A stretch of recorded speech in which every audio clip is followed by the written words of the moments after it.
Welcome, everyone, to our roundtable discussion on the Survivor Benefit Plan, known as SBP. I'm Jennifer Berlin with First Command, and today I'm joined with two special guests who will help us unravel the SBP and its impacts on military families. First, we have Nidhi Talati, Vice President of Financial Planning here at First Command. Nidhi brings years of experience working with advisors to navigate survivor benefit planning. Thank you for having me. Absolutely. We're also joined by Vice President of Military Affairs, Mark McKiernan, who recently retired and who has been through survivor benefit planning himself. Great. Thanks, Jennifer. Happy to be here. Absolutely. So thank you both so much for joining us for the discussion today. I would love to kick off our discussion with an overview of the survivor benefit plan and its significance for military families.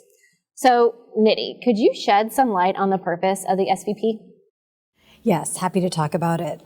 I'd like to begin by emphasizing that whenever we're talking about decisions involving personal finance, it's important to remember that they're just as much about the personal as they are about the finance. So there's the calculations and the benefits and what's optimal, but then there's also what gives you security and peace of mind knowing that you and your loved ones are taken care of. And the SBP plays a very, very important role in that aspect. So the Survivor Benefit Plan, SBP, is basically a way for not only the service member who earns a military pension to benefit from it, but to also ensure that in the event of their untimely death, their loved ones, spouses, dependents, also are able to participate in the benefit. Because we know that when a service member serves, they don't serve alone. That family serves. And so the SBP is a nod and a recognition of that and making sure that the hard-earned benefits of retired pay are shared by the family members as well. Thank you so much for breaking that down for us. So Mark, can you help us understand why it's important for military families to understand this so deeply? Sure, and to put my answer into context, I'll explain a little bit about when I retired. So I retired 1 August of 2023. So all of these issues on what to select and what not to select in retirement still very vivid in my mind. I remember throughout my career kind of knowing what SBP was, but not knowing it in great detail. I knew it was a great benefit, but I didn't understand exactly how it worked and how it could benefit a family post-retirement. As most retirees do before they leave service, they go through a program called TAPS, the Transition Assistance Program. I did that, and one block of instruction touched on SBP, and it was a very illuminating presentation. I took two major takeaways from that presentation. One, no one size fits all when it comes to SBP. Just like you talked about, finances are very, very personal. Every family is different. Every family has different needs post-retirement, and it's something that you really have to understand before you make that decision. The second thing that was very illuminating is it's complicated. The decision on whether to elect to go with the SBP program, it's very daunting because there's a lot of things that go along with it. It's not cheap, so that's one consideration, but deciding whether to go into the program or not, there are a lot of things to consider. So what I did, Jennifer, is I took the advice of the people making that presentation, and I had to ask for help. I had to go see a financial advisor. And it was a wonderful experience because what they did for me and my family is they took all of the benefits of the SBP, the costs associated with the SBP, they looked at my financial goals, and they just saw whether they aligned or not moving forward. So that was my experience. Now, other families might have different reasons to select the SBP. Some people might know everything they need to know about the SBP before making the election. But for me, in my situation, it was incredibly helpful to ask for help and go see a financial advisor and help me make that decision. Mark, that's so incredibly important, and thank you so much for sharing that. So, Nidhi, could you help us delve into the eligibility requirements and the types of coverage options that are currently available in the current SBP?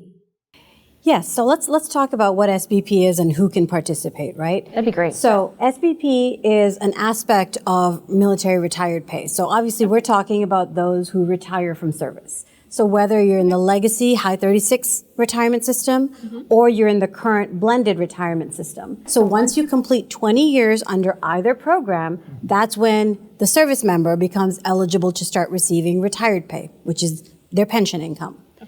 At that time, they get the opportunity to either opt in or opt out of SBP. And so that's when you make that very, very important decision.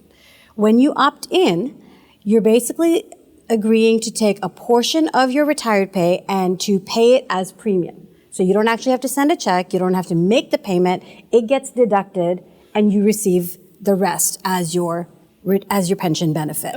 Which makes things incredibly easy. Simpler, right? Simple to administer, hard to forget to make a payment, right? It really takes a lot of that administrative risk off the table. It's very straightforward in that way.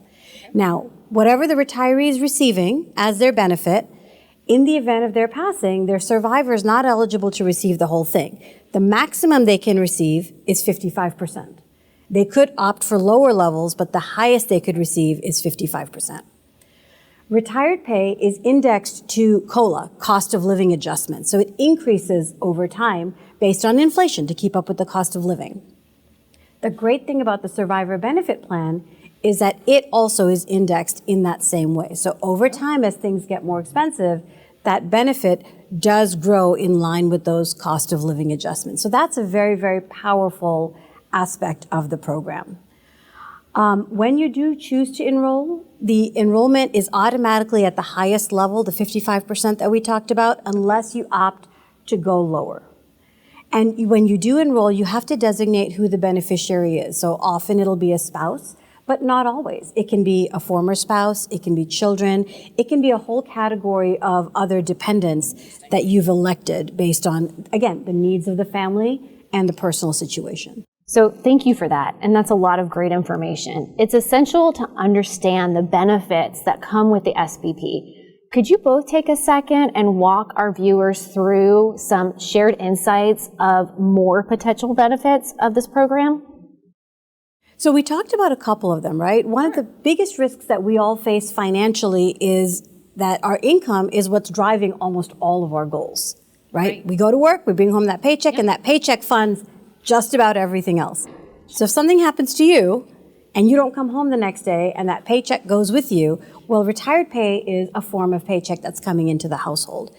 And so SBP is a way of replacing a portion of that income because the family's needs don't go away. Those continue. That's true. And so SBP is a benefit that really allows us to do that. We've talked about how it offers a hedge against inflation because it has that automatic cost of living adjustment built into it.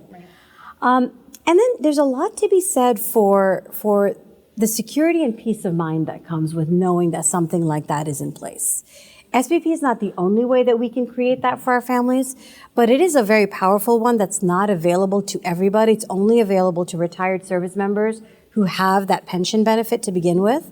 And so if you're eligible for SBP, I would say just like you did, looking at what are my needs and goals, what are my family's specifics, and looking to see if SBP fits into that is a really sound approach.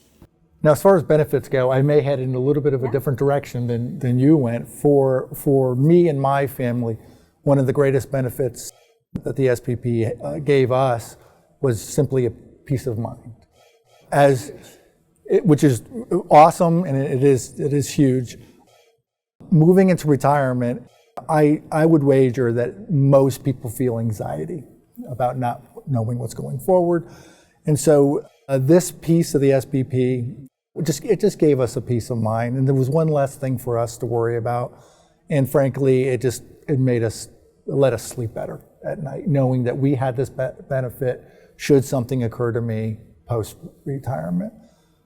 The second huge benefit for me is the longevity of the program. And I think you touched on this a little bit as well. My spouse could benefit from this program, God forbid something happened to me next week, next year, next decade, and that benefit would still be there for her. Similarly, if something did happen to me, she could be receiving the benefit for years and even decades should something happen to me. So for those two reasons, I think there's benefits for me and my family for the SBP. And that's that personal side of personal That's right. finance again, right? Absolutely. Wow, I can't thank you both enough for sharing both your personal story and some more of those benefits. With this program having so many benefits, are there any drawbacks to participating? Well, there's always trade-offs, right? It's about deciding what is really important to you and your family. So some of the things that are often considered and maybe considered drawbacks for some, depending on the situation, it's not a free benefit. There's a cost associated with it, like we've already talked about, right? And those premiums are not cheap, as you've said. So depending on the family's overall situation, giving up a portion of that retired paycheck that comes in every month, giving a portion of that up to get this benefit can feel hefty, especially to families where the overall income is lower. You can really feel that delta, and that has to weigh in to your decision. Affordability, like everything else. Another consideration is that even if you did opt in for the maximum amount, it still doesn't make you whole. We talked about whatever the retired pay for the retiree was, the maximum benefit a survivor can get is at 55%. So you're paying for it and you're getting a portion of what you used to get. A little bit over half, right? 55%, a little over half. And so that's another consideration that weighs in. There's the tax aspect. So the retiree receiving the pension benefit, it's taxable to them. And so in the same way, if the survivor receives their portion of the benefit, that's also going to be taxable. And then the one other drawback that I think it's important to call out, and this could be a pro or a con, depending on the situation. Once you've made that election to either opt in or to opt out, it's very difficult to change it. It's pretty much locked in. Now, there are some exceptions for change in your life situation, but aside from those, once you've opted in or opted out, it's a difficult one to reverse. So you're pretty locked in once you decide. Which could be a pro or a con, right? Depending on our individual behaviors when it comes to money and financial choices and our own discipline level and such. Some people have said, once I've made this one decision, a good decision one time, it's locked in for me and I can't knock myself off track. So it could be a benefit, but lack of flexibility could also be a drawback. That was true in my situation as well. Before making the decision, there was a whole lot of anxiety. After I saw an advisor, got advice, and actually made the decision, it was a peace of mind. I was glad I made the decision. So that's. Nidhi, thank you so much for highlighting the important considerations around all of that. Now, let's touch on some recent changes and updates to the SBP. Could you provide an update on any recent legislation impacts regarding this SBP program? Yeah, I'm glad you asked about that. This is an important one, right? Because when we think of almost any government benefit program, people often wonder, how stable is it? Is it going to be around for me the way I expect it to be? And that's an important consideration. There's a lot going on in the news. There's a lot of noise out there, absolutely. Sure. So one of the things that really, when I look at this program in particular, I have seen over the last several years that there's been a lot of scrutiny on it, a lot of proactive diligence, and steps that have been taken to really strengthen and enhance the program, which to me has been very encouraging. Okay. The example that I'll give you is, you may be familiar with a term called the widow's tax. Yeah, I've heard Have you of that. heard of that? Yeah. So it's without getting into too many of the specifics, there are lots of rules and regulations, and under certain circumstances, you would have a retired service member pass away, and their spouse, their surviving spouse, would have their benefits reduced due to certain criteria. And as we looked at that and assessed the impact of that, it was deemed to be, this is not the way we want to do this. Sure. And so those rules were changed, and that widow's tax was essentially repealed. And the impact of that was that those who were negatively impacted by that had their benefits increased. So they were essentially made whole again with what their survivor's portion of that benefit should have been. So it's steps like that tell me that our lawmakers are really watching these programs and are taking proactive steps to really strengthen it, which is a great sign. So that's actually really great to hear. Finally, Nidhi and Mark, could you assist our audience in evaluating whether the SBP is really worth it? And this is kind of a two-part question. Share any tips you have when they start discussing the SBP with their families. That is the question that retirees and people separating from the military ask all the time. Is it worth it? That's really the key question. For me and for my family, just like I said before, because of the peace of mind that it brings, it was certainly worth it for us. What we did struggle with just a bit, Nidhi, and you mentioned this, was the cost, because it's not cheap and it's rather expensive. But the peace of mind that it gives you is incredibly important. My biggest piece of advice that I can give family members on what they can do to make this an easier journey for them is to talk to a neutral, independent, informed advisor about their financial situation, what they want to look like moving forward, and just seeing whether SBP fits into that or not.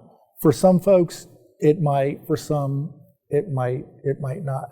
And just to go back to something I mentioned before, there's no one size fits all. Everyone's going to have different circumstances, different financial needs, and it's best to get as much information as you can to make that very, very important locked-in decision about SBP.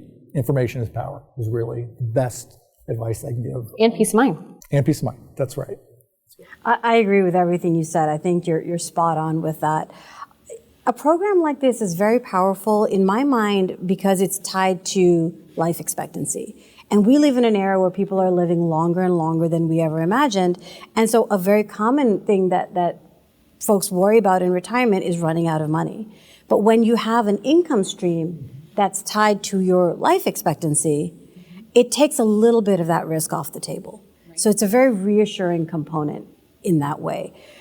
We've looked at it for a lot of different scenarios, and generally speaking, First Command recommends SBP as a portion of a family's overall financial plan. There's some situations where it often doesn't make sense. I can give you a couple of examples where That'd be really helpful. It might not. Where would it maybe not? So I'll give you two examples. Okay. One would be where you have two people in the same family that are both service members and that both have retired or plan to retire, where they're each going to have their own retired pay. And that happens. And that happens, right? That happens in many, many households. Sure. And so in that kind of a situation, if both were to opt for SBP, then we know for sure one is going to predecease the other. Right. So someone's not going to get the benefit. Someone's not going to get the benefit that they paid for. Okay. So in a dual retiree situation, you really need to take a closer look and say, do we opt for one? If so, whose do we take SBP on? It gets very, very personal. But that's one situation where we wouldn't right off the bat say, you know what, it makes sense to opt in always. That's a unique situation. Another one is where you've got the retired service member and their survivor, for whatever reason, is expected to potentially have a shorter life expectancy. They're expected to pass away first before the retiree. It could be the age delta between the two. It could be health concerns. But if you have some reason to believe that the retiree is actually going to outlive their survivor, well, opting for a survivor benefit may not make sense. Doesn't make the most sense. So it's those kind of very personal things that you have to think about, questions you have to ask, right? And you have to think to ask these questions. What about this? What about that? How does this factor in? And a knowledgeable advisor can help lead you and coach you in exploring all those topics. The one thing I'll say is that the SBP and government benefits in general are a little bit of a niche area. So even very knowledgeable advisors may or may not have familiarity with these specific programs and their nuances. So as you select somebody to coach you and advise you and help you with these very important decisions, it's important to make sure that they have familiarity and knowledge of the rules of these specific programs. Well, thank you so much for that. I keep going back to thinking about you, Mark, and sitting in one class, getting ready to go through retirement, and your statement of it was stressful until it wasn't. That's right. And so thank you for sharing that story as we sit here today. Thank you both for sharing your insights and taking time to walk our viewers through this important topic of SBP. It's been incredibly valuable. And thank you to our listeners for tuning in. We hope this episode has provided clarity and guidance on navigating the Survivor Benefit Plan for military families.